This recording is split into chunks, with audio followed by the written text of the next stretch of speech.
ಹೌದು ಮೇಡಮ್, ಆ ಔಷಧಿ ಇದೆ, ಡಾಕ್ಟ್ರು ಸರ್ಟಿಫೈಡ್ ಆಗಿದ್ದಾರೆ, ಔಷಧಿ ಇದೆ, ನಾವು ಅವ್ರ ಹತ್ರ ಹೋದ್ರೆ ನಮಗೆ ಪರಿಹಾರ ಸಿಗುತ್ತೆ. ಇಲ್ಲಿ ಈಗ ಅವ್ರು ಮರ ಕೊಡ್ತಾರೆ, ನಾವು ಉಣ್ತೀವಿ, ಅದನ್ನು ವಾಪಸ್ ತಗೊಳೋದಕ್ಕೆ ಏನಿದೆ ಅದನ್ನು ನಾವು ಕೇಳ್ತಾರೆ.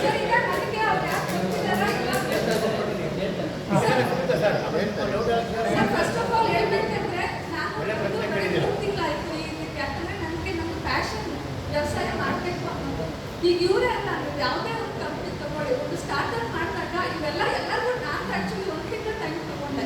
ಇದು ಮಾಡ್ಬೋದಾ ಬೇಡ, ಫುಲ್ಲು ನಾನು ಸ್ಟಡಿ ಮಾಡಿದ್ಮೇಲೆ ನಾನು ಇದಕ್ಕೆ ಪ್ಲಾಂಟೇಷನ್ಗೆ ಪ್ಲ್ಯಾನ್ ಮಾಡಿದ್ದು. ಸೊ ನಾನು ಹೇಳೋದು ಇದು ಒಂದು ನಮಗೆ ಪ್ರಶ್ನೆ, ಇವ್ರು ಇಷ್ಟು ಧೈರ್ಯವಾಗಿ ಕೂತು ಇಷ್ಟು ಚೆನ್ನಾಗಿ ಕೂತ್ಕೊಂಡಿದ್ದೀರ ಅಂದರೆ ಅವ್ರು ನಮ್ಗೆ ಕೊಟ್ಟಿದ್ದಾರೆ. ನಾಳೆ ನಮಗೆ ಇದು ಲಾಸ್ ಅಲ್ಲ, ಇವ್ರು ನಮಗೆ ತಗೊಳ್ತಾ ಇರ್ಬೋದು, ಬಟ್ ಆ ಟೈಮಲ್ಲಿ ನಮ್ಗೆ ಇನ್ನೂ ಒಳ್ಳೆ ಲಾಭ ಸಿಗುತ್ತೆ. ನನ್ನ ಎಕ್ಸ್ಪೀರಿಯನ್ಸ್ ನಾನು ಹೇಳ್ತಿರೋದು, ನನ್ನ ಒಪಿನಿಯನ್ ತಪ್ಪಿರ್ಬೋದು, ಬಟ್ ನಾವು ಇವಾಗ ನಮ್ಗೆ ಹೇಳ್ಬೇಕು, ಅವ್ರು ಖಂಡಿತ ನಮ್ಗೆ ತೊಂದರೆ ಆಗಲ್ಲ ಅಂತ ನಾನು ಅನ್ಕೊಡ್ತೀನಿ. ಸರ್ ರೈತರು ನೋಡಿ ಸರ್, ಈಗ ನಮ್ಮ ಪ್ರಪಂಚದಲ್ಲಿ ಜೈ ಜವಾನ್ ಜೈ ಕಿಸಾನ್ ಅಂತಾರೆ, ಒಬ್ರು ಯೋಧ ಒಬ್ಬ ರೈತ.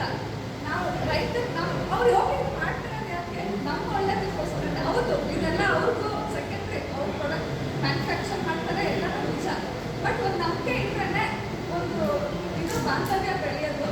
ಸೊ ನನ್ನ ಪ್ರಕಾರ ನಾನು ನಂಬಿಕೆಯಿಂದ ನಾನು ಅದನ್ನು ಮುಂದುವರ್ಸೋಕ್ಕೆ ಇಷ್ಟಪಡ್ತೀನಿ. ಸೊ ನಾನು ಮುಂದೆ ವೆರಿ ಗುಡ್.